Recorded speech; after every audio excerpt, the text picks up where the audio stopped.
Las guerras de Israel. Guerra con los filisteos. En la costa de las tierras que hoy conocemos como la Franja de Gaza, una de esas tribus errantes que había participado en el ataque que los pueblos del mar habían lanzado contra Egipto, se había asentado cerca del Mediterráneo. Sus asentamientos fueron creciendo hasta convertirse en ciudades, y esas ciudades se unieron en una alianza. Las ciudades más poderosas que formaban la alianza eran Gaza, Ascalón, Asdod, Gad y Ecrón. A este conjunto de ciudades se las conocía con el nombre de Pentápolis. Los egipcios las bautizaron con el nombre de Peleset, y sus vecinos hebreos los llamaron filisteos. Hola mis queridos argonautas, bienvenidos a Historia Infinita. Hoy tenemos la conquista de Israel de Tierra Santa. Relájate y disfruta de la siguiente historia. Los filisteos no tenían un sistema de escritura, lo que significaba que su historia nos ha llegado a través de las crónicas de sus enemigos. Esto explica en gran medida por qué los filisteos tenían reputación de salvajes, groseros o incivilizados. Sin embargo, los restos que los filisteos dejaron tras de sí sugieren que su cultura era en su mayor parte una cultura prestada. La cerámica filistea era de estilo micénico. Su lengua original pronto se vio eclipsada por el uso de un dialecto cananeo.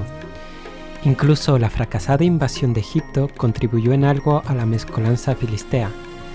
Los filisteos enterraban a sus muertos en ataúdes diseñados siguiendo la moda de los sarcófagos egipcios.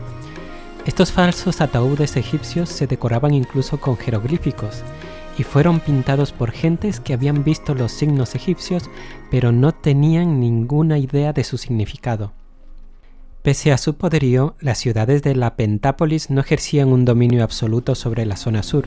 Casi desde el comienzo de su asentamiento en la zona, tuvieron que enfrentarse al reto de otros competidores por la tierra, los descendientes de Abraham, los israelitas.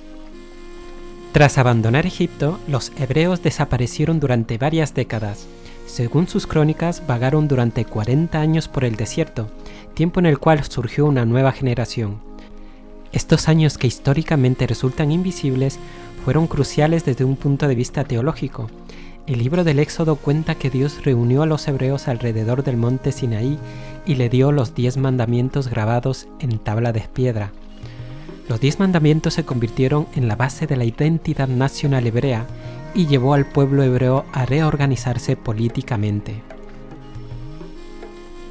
Por mandato divino, su líder Moisés realizó un censo y recogió los nombres de todos los clanes y familiares hebreos.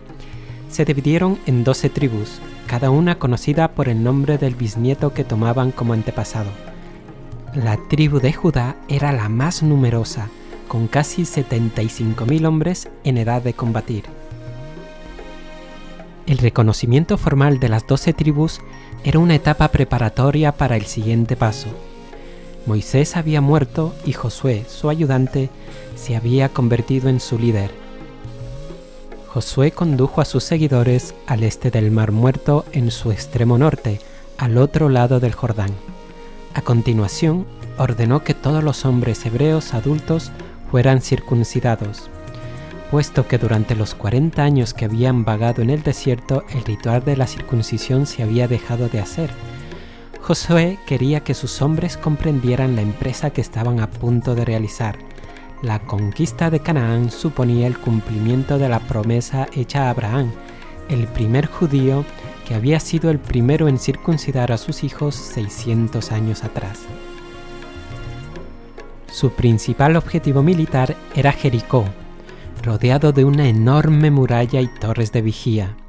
Según la Biblia, en la parte del libro de Josué, la batalla concluyó después de que los hebreos dieran la vuelta a las murallas de Jericó una vez al día durante 6 días seguidos. Al séptimo día, los hebreos rodearon la ciudad 7 veces seguidas e hicieron sonar sus trompetas, y las murallas se derrumbaron.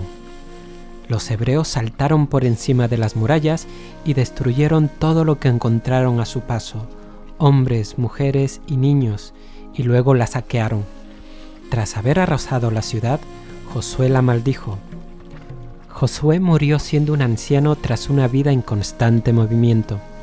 A su muerte, los hebreos habitaban el territorio que iba desde Beersheba, en el sur, hasta Kinneret, donde se encuentra el mar de Galilea. Las tribus se habían dividido el territorio conquistado.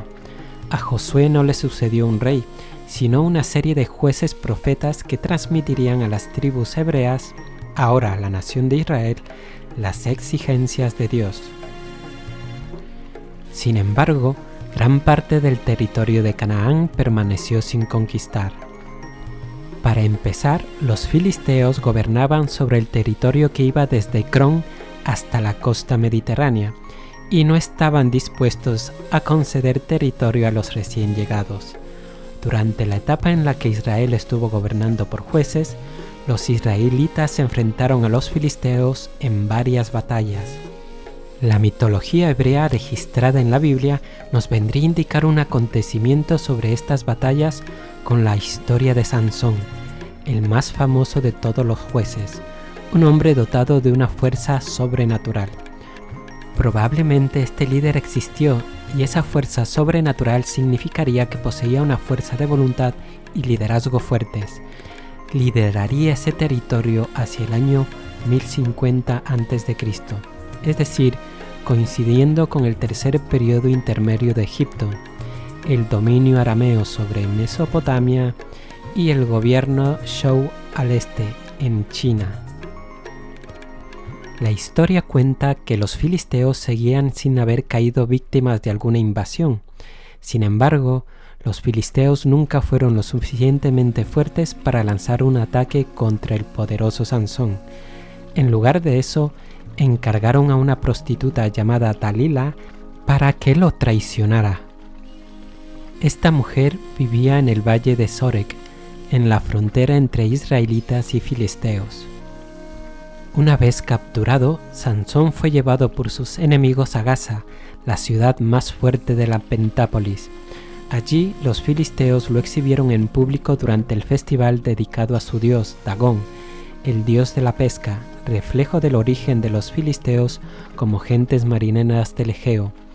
Pero Sansón utilizó su poderosa fuerza sobrenatural para derribar el templo de Dagón sobre sí mismo y 3000 de sus enemigos.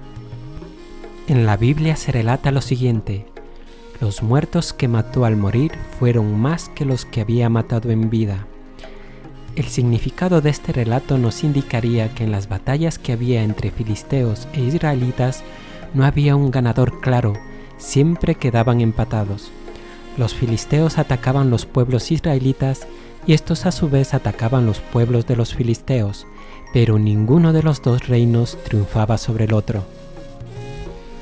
Políticamente, ambas naciones sufrían la existencia de un liderazgo indeciso.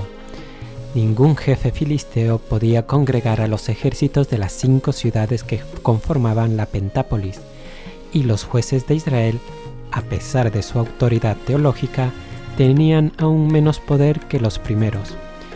En aquel tiempo, nos dice el libro de los jueces, no había rey en Israel, y todo el mundo hacía lo que le parecía bien. Finalmente, los israelitas pidieron un rey para que mantuviera un orden y así parecerse a las demás naciones. Los israelitas quisieron que un benjaminita llamado Saúl se convirtiera en su rey y comandante y que les condujera hacia la victoria.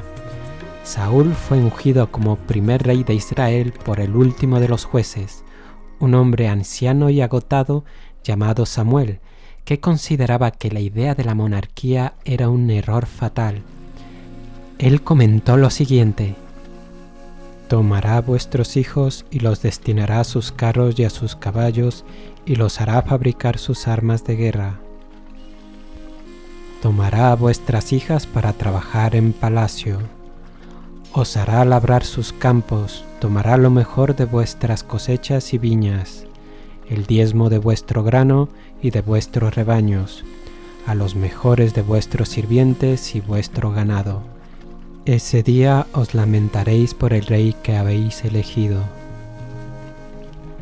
A pesar de las advertencias de Samuel, Saúl fue nombrado rey y comandante de los israelitas. Inmediatamente, el nuevo rey empezó a organizar un ataque contra los filisteos. Pero cuando reunió a los hombres de las tribus de Israel bajo su estandarte, se dio cuenta que tenían muy pocas espadas. No había herreros en todo el territorio de Israel. Los más cercanos los tenían en tierras de sus enemigos, los filisteos. Así que decidieron utilizar azadones y horquillas con las que trabajaban la tierra. Los filisteos, por el contrario, disponían de 3.000 carros, 6.000 soldados subidos en ellos, uno para manejar el carro y otro para combatir desde él, y un gran número de soldados a pie. Las fuerzas israelitas eran mucho menores y no poseían el armamento adecuado. Con todo y eso, los israelitas se lanzaron al ataque, y como era de esperar, fueron masacrados. Saúl se refugió en Gilgal, al norte de Jericó, con los 600 supervivientes. Durante el resto de su reinado, los ataques israelitas contra los filisteos no fueron más allá de una guerra de guerrillas y batallas no decisivas. En una de esas batallas, esta vez en el valle de Elá, la lucha se prolongó durante tanto tiempo que los filisteos propusieron una forma distinta para resolver el conflicto. Dos campeones de ambos bandos se enfrentarían en una lucha a muerte y el vencedor tomaría el territorio del otro.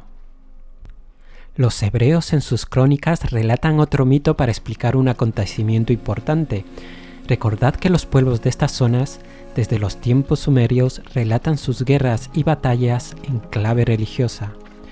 La historia cuenta que los filisteos presentaron a su campeón, un gigante de 3 metros que había sido guerrero desde su infancia.